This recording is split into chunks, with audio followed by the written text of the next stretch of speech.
অভিনয়টা এত সহজ না, এত সহজ না। নিজেকে সেই দিনের মতন আমি দেখেছি মহেন্দ্রগুপ্তকে, যে কৃষ্ণকান্ত উইলে যখন অভিনয় করছেন তখন আপনার মেকআপ একটা দাগ দিতে ভুলে গেছি, উনি ডায়লগ মিস করেছেন, আমাকে ডেকে হুঙ্কার দিয়ে ডেকে জিজ্ঞেস করলেন, রোনো এদিকে এসো। আমি কেন স্যার, কী করেছি? বলে তুমি আমাকে একটা কোনো রেখা দিতে ভুলে গেছো। আমি ডায়লগ ভুলে যাচ্ছি কেন? হ্যাঁ স্যার আমি ভুলে গেছি, এইখানে বয়সের রেখাটা আমি দিইনি। উনি যে কৃষ্ণকান্ত উইল 70 বয়স, সেই বয়সের রেখাগুলো দিইনি, খুব তাড়াহুড়োয় চুল পরিয়ে দিয়ে গপ পরিয়ে দিয়ে ছেড়ে দিয়েছিলাম। তখন উনি বললেন যে আমায় কোথায় একটা যেন এই হচ্ছে। তখন থেকেই শিখলাম যে একটা রেখারও মূল্য আছে এই লাইনে। এই আর এটা তরুণবাবুর মুখেও দেখেছি, তরুণ রায় মুখে এই ইয়েতে বলে, যে মেকআপটা করবে যেটা ফাইনাল হয়ে যাবে সেটা কন্টিনিউ করবে, সেখানে কোনো যেন ভুল ত্রুটি না হয়। এই ভুল হলেই পরে জানো না খোকা, মানে দেবরাজ রায় একটা অন্য শার্ট পরে অভিনয় করেছিল পরাজিত নায়কে, আমি ডায়লগ ভুলে গেছি, ওই রংটা আমার চোখে ডায়লগটাকে মিস করিয়েছে। সেরকম তোমার রেখাটাও আমাকে ডায়লগটাকে মিস করাবে। এটাও তুমি দাড়িটাকে যদি আজকে খেয়াল খুশি মতন দাড়ি করবে না, মুক্তধারার নাটকে ফাগুলাল বা তাদের ওই মুসলিম দাড়ি বা ওইরকম ধরনের যে দাড়িটা বিপ্লবী দাড়ি সেটাকে করো, এইরকমভাবে আমাদের শিক্ষা দিয়েছেন। এই করতে করতে করতে করতে আবার জীবনে এই যে ধরুন আপনাকে যে বললো বিপ্লবী দাড়ি, হ্যাঁ, এবার আপনাকে বিপ্লবী দাড়ি বলে দিয়ে সেটা ছিল। হ্যাঁ, তো এবার আপনি বিপ্লবী দাড়িটা কি করতে, এটাকে যত কাজ করবেন আপনার হাতে বসবে। এই রেখাটাকে এখান থেকে সরিয়ে দিয়ে যদি একটুকে নিচের দিকে নামানো যায়, ক্রেপটাকে আর একটু নামানো যায়, একটা অন্য ফিগার আসছে। আর একটু এটাকে যদি কাটিং করে করি তাহলে মুসলিম রেখা আসছে।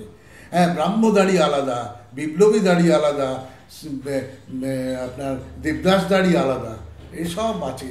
এই কাজ করতে করতে পাওয়া যায়। বিভিন্ন অ্যামেচারে কাজ করেছি, শিখেছি। তখন আমার বয়স হবে কত, 10-12 বছর বয়স।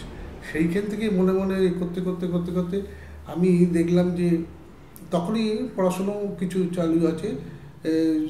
আমাদের জীবনে তখন ওই স্কুল ফাইনাল পাস করে বঙ্কিম কলেজে ভর্তি হলাম। বঙ্কিম কলেজে ভর্তি হয়ে এই পরীক্ষা টরীক্ষা দিয়ে পাস টাস করে ভেতরে আমি শুধু ওই মাথায় ঘুরছিল যে কী করে এই মেকআপটাকে নিয়ে কাজ করা যায়। তো শিয়ালদায় নেমে, আমাদের কলকাতাতে বাড়ি আছে টনটনিয়া কালীবাড়িতে পাশেই, তা সেখানে বাড়িতে আসতাম। আর ওই শিয়ালদায় আসবার সময় দেখতাম বিগ ব্রাদার্স অ্যান্ড কোম্পানি। সেইখানে হঠাৎ একদিন গিয়ে অ্যাপ্রোচ করলাম যে আমি কাজটা শিখতে চাই। তো বলে যে তোমাকে আমি চিনি না জানি না, হঠাৎ তোমাকে আমি নেবো কেন? তাহলে দেখুন না, এই বয়টয় হিসেবে যদি কাজ করানো যায়। তো ওইখানে লালুবাবু বলে একজন ভদ্রলোক ছিলেন, তার কি সদয় হলো, তো উনি বললেন যে ঠিক আছে তুমি কাল থেকে চলে এসো। সেই যে আমার আশা ওইখানে যাওয়া, তারপরেই আস্তে আস্তে আস্তে আস্তে ওদের সঙ্গে তখন অ্যামেচারে প্রচুর কাজ হতো, মানে অফিস পার্টি এবং অ্যামেচারে প্রচুর লোক কাজ করতো। সেই এতে ওই ওদের সঙ্গে একটা অ্যাসিস্ট্যান্ট হিসেবে কাজ করতে শুরু করলাম। একদিন আমি গেছিলাম শ্রীরামপুর কলেজে, তাতে অজিতেশবাবু নানা রঙের দিন বলে একটি অভিনয় করেন, তাতে আমি আর অরুণদা বলে এক ভদ্রলোক, উনি অরুণদার ড্রেসটা নিয়ে গেছিলো আর আমায় বলেছিল তুমি গিয়ে একটার লোককে মেকআপ করবে এটাভাবে। তো অজিতেশবাবুকে মেকআপ করতে বসেছি, এমন সময় অজিতেশবাবু বললেন আমাকে সুন্দর করে একটা মুসলিম দাড়ি করে দাও। তো আমি খুব টাইম নিয়ে সুন্দর করে দাড়িটা করে দিলাম। করে দেওয়ার পর উনি আবার চোখের তলাটা একটু ম্যাস্ট করে নিয়ে, মানে কাজলটাকে ঘষে নিয়ে দাড়িটাকে অবিন্যস্ত করে নিয়ে, আমি তো দেখে গেছি এত ভালো করে দাড়িটা করলাম, আর উনি এরকমভাবে দাড়িটাকে করে। তো বলে যে কোনো ভয় নেই গো, তুমি যাও গিয়ে দেখো আমি কী জন্যে করেছি। আমি অডিটোরিয়ামে এসে বসলাম, বসে যখন নানা রঙের দিন ওই গল্পটা স্টার্ট হলো, মানে এটা স্টার্ট হলো, তখন যখন নাটকের শেষ পর্যন্ত এলো, তখন আমি বললাম না সত্যি তো ঠিকই, উনি সারা রাত জাগা একটা সেই মেকআপটা, তখন থেকে আমার মাথায় হলো যে মেকআপটাই করো সেটা একটা চিন্তা ভাবনা যেন থাকে, আস্তে আস্তে মনের মধ্যে আসতে থাকলো। না, এইসব লোকেদের কাছে আমরা অনেক মোটামুটি শিখেছি। উৎপলবাবুর সঙ্গে রবীন্দ্র সদনে কাজ করছি, উৎপলবাবু, হ্যাঁ, টিনের তরোয়াল, এখনও চন্দ্রদির সঙ্গে দেখা হয়, উনি এই করেন। তো টিনের তরোয়ালে একটা নেটের গোপ লাগিয়েছি, নেটের গোপ, সেই গোপটা লাগিয়ে আমি উইন্ডসের পাশে দাঁড়িয়ে দেখতেছি। তো এমন সময় নেটের গোপটা হঠাৎ খুলে গেছে ফড়ফড় করে, আর উৎপলদা তো একদম 4 অক্ষরে শুরু করে দিলেন, করে দিয়ে আমি সেই যে হুঙ্কার, এবং সেই আমি একদম সিধে দৌড়ে গিয়ে একবারে এক্সাইডের মোড়ে। তারপরের দিন আমাকে ডেকেছে মনুদা বলে একজন ভদ্রলোক ছিলেন, ওই উৎপলদার গ্রুপেই করতেন। মনুদা ডেকে বললো তোর কোনো ভয় নেই, আমি বলছি। কিন্তু এই উৎপলদাই কালকে আমাকে জিজ্ঞেস করলাম, পরের দিন যখন গিন্ডুবে গেলাম, আমায় বললেন যে তুমি কি কাজ কর, এই লাইনে কাজ শিখবে না কাজ করবার ইচ্ছা আছে? আমি হ্যাঁ, তাই জন্যই তো এসেছি। তাহলে দেখো আমি কি করে লাগাচ্ছি, এই গোপ যদি খুলে যায় তাহলে আমি থিয়েটার করাই ছেড়ে দেবো বলে গোপটি ভিজিয়ে উনি লাগালেন। তাতে উনি এইভাবে শিক্ষা দিলেন, কোনো এবার খুললো না, গোপটা খুললো না। এইভাবেই আমরা শিখেছি।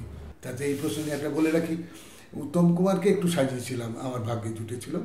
উত্তম কুমারকে সাজিয়েছিলাম, ওনার বাড়িতে একটা বই হয়েছিল, তাতে উনি রজ মানে রাজার বাড়ির কাপড় কাচা লোক, রজকের অভিনয়। তা উনি রাত্রির ওই ওনার বাড়িতে পুজো হয়, না না, এই যাত্রায় ওনার বাড়িতে হয়, ওই লক্ষ্মী পুজো নাকিতে অনুষ্ঠান হয়, তাতে আমি বিবাসে রয়ে গেছিলাম। তাতে উত্তম কুমার ওই সাজতে এসেছিলেন, তখন করেছি। তাতে বলে আমি কাপড় কাচি, আমাকে একদম ভেঙে দাও, মুখ একদম অত।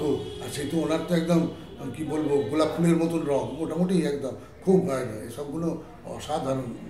আর একটু টেরা ছিলেন, আর সেই মুখটাকে ভেঙে একটা রজকে পরিণত করতেন। মাথায় গামছা বাঁধলেন, ওই ছেঁড়া মার্কা চুলটা, আর এটা দাদা সবই হলো, পেছনটা ইউ মার্কা, আরে পেন্সিল দিয়ে করে দাও, ইউ কাটিংসটা পেন্সিল দিয়ে করে দাও, এটা। আর উনি মেকআপটা হেভি বুঝতেন। মহেন্দ্রবাবুকেও দেখেছি, উত্তমবাবুকেও দেখলাম যে উনি নিজেকে দেখলেন আয়নার সামনে, দেখে নিজেকে ভাবলেন সেই চরিত্রের মধ্যে ঢুকতে পারছেন কি না। এটা হচ্ছে মেন আর্টিস্টের কায়দা। তুমি মেকআপ অ্যান্ড আর্টিস্ট যে অভিনয় করছে, দুজনের সমন্বয় একটা গড়তে হবে, যে ও চরিত্রের মধ্যে ঢুকতে কতখানি পারলো। যদি একটু এদিক ওদিক হয়, নাটক জমল না। রং মাখালে যে একটা মানুষ জুভেনাইল হয়ে যায়, ফর্সা হয়ে যায়, বা বয়স কমে যায়, সেটা তো কার্যকরী নয়। এখানে জুভেনাইলও আছে, মিডলেও আছে, আবার ওল্ড এজও আছে।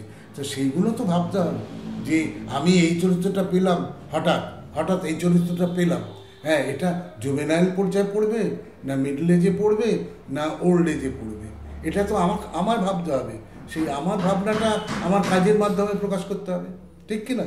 এইটাই, এইগুলো আমরা শিখেছি, পড়েছি। একটুখানি আমাদের ভেঙে বলুন না, এই যে একটা চরিত্র, এই চরিত্রকে আপনি 3টে ক্যাটাগরিতে ভাগ করে নেন। হ্যাঁ, যে জুভেনাইল, বয়স কম ছোট, আর একটা হচ্ছে যে মিডল এজ। তো এইটাকে মোটামুটি বয়সের রেঞ্জে কিভাবে ভাগ? হ্যাঁ, বয়সের রেঞ্জে আমাকে রিহার্সাল দেখতে হবে। ও যে ওই হিরোইনের জ্যাঠামশাই, তাহলে পরে হিরোইন যদি 20 বছর হয়, জ্যাঠামশাই তার অধিক অন্তত 30 বছর বড়, তাহলে তো মিডল এজে পড়ে যাচ্ছে। তাহলে 20 + 30 50। এটা তো আমাকে ভাবতে হবে। ডিরেক্টর বলে দেবে ও হে এটা মিডল এজ, এই মধ্যবয়স্ক চরিত্র ডিরেক্টর বলবে না। আমার কারিশমা হবে যে আমি কিভাবে সেই মিডল এজটাকে তৈরি করব, কতগুলো ভাঁজ দিয়ে কতগুলো। তারপরে সেই সফিস্টিকেট না আচ্ছাদনের তলায় থাকে, না বনে বাজারে ঘুরে বেড়ায়, না কি বলে শ্মশানে টশানে ঘুরে বেড়ায়, সেইগুলো সেই রকমভাবে পরিবর্তন হবে। হ্যাঁ, শ্মশানে যদি ঘুরে বেড়ায় বা আঁধারে বাজারে যদি ঘুরে বেড়ায়, তার চরিত্র, তাদের মুখের কালার আলাদা হবে, তার দাড়ি আলাদা হবে। আবার যে একটু সে তাদের সে ক্যাটাগরিতে ফেলতে হবে। আমাকে জানতে হবে, আমরা জানি মুখমণ্ডলকে 5 ভাগে বিভক্ত করা হয়েছে। আমরা জানি মুখমণ্ডলকে 5 ভাগে বিভক্ত, 5 ভাগে, যথা কপাল, চোখ ও ভুরু, নাসিকা, কপোল, মুখ ও চিবুক, এইটা 5 ভাগে। এটার মধ্যেই বেশটা ঘোরাফেরা করছে, এটার মধ্যেই বেশটা ঘোরাফেরা করছে, এবং এইখান থেকেই আমরা কাজটা করছি, এই নর্মাল জুভেনাইল। এরপর এই মুখকে, এই 5 ভাগকে আমরা আরও 27 ভাগে ভাগ করেছি, আরও 27টা ভাগে ভাগ করেছি, হ্যাঁ, মুখমণ্ডলকে। এই 27 ভাগের ওপর বিভিন্ন কালার প্রলেপন করলে পরে বিভিন্ন চরিত্র বেরোয়। এটা কটা লোক জানে, এটা কটা লোক জানে? এটা মদখোর মাতাল করতে গেলে পরে আমরা কি করব, সেইটাকে করতে হবে। একটা মদখোর মাতাল, হ্যাঁ, মদের গ্লাসটা এখানে আসে, এইখানটা পড়ে বেশি ঝাঁঝটা, এটা মাথায় নিতে হবে। সেটা কার কাজ? যে কাজ করছে তার। মদের গ্লাসে সে মদখোর মাতাল, তাহলে এই জায়গাটা পড়ে এটা ব্রাউনিশ করি, চোখটা একটু লালচে করি, এটা তো তার কাজ। সে আর্টিস্ট আর বলে দেবে না যে আমার এখানটা ব্রাউন, আমি মদ খাই, আমি তো মদ, সে প্রকৃতপক্ষে না খেয়েই অভিনয় করছে, কিন্তু সে তো দর্শককে বলছে যে আমি মদ খাই, হ্যাঁ মদ খাই বা মদ্যপ মাতাল, সেটাকে তো দেখাতে হবে। তার জন্য তো এটাকে করতেই হবে।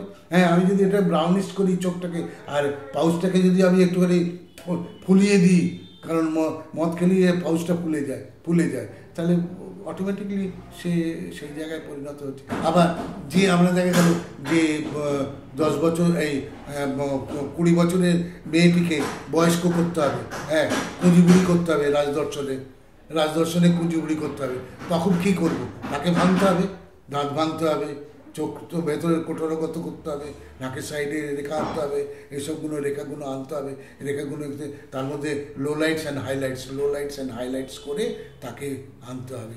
এইভাবেই তাকে মুখটাকে যতখানি, আচ্ছা, মেকআপটা সর্বক্ষণ সম্বন্ধে আলোর সঙ্গে সম্পর্ক, সেই আলোটাকে আমার মুখের মধ্যে প্রতিস্থাপন করতে হবে। হে আলো, তুমি আমার মুখের ওপর পড়ো, হ্যাঁ, কোনখানে আমি হাইলাইট করেছি আর কোনখানে আমি লোলাইট করেছি, দর্শককে বুঝিয়ে দাও, দর্শককে তুমি বুঝিয়ে দাও যে আমি কি কাজ করেছি। এই দর্শক যদি বুঝতে পারে তাহলে আমি স্যাটিসফাইড।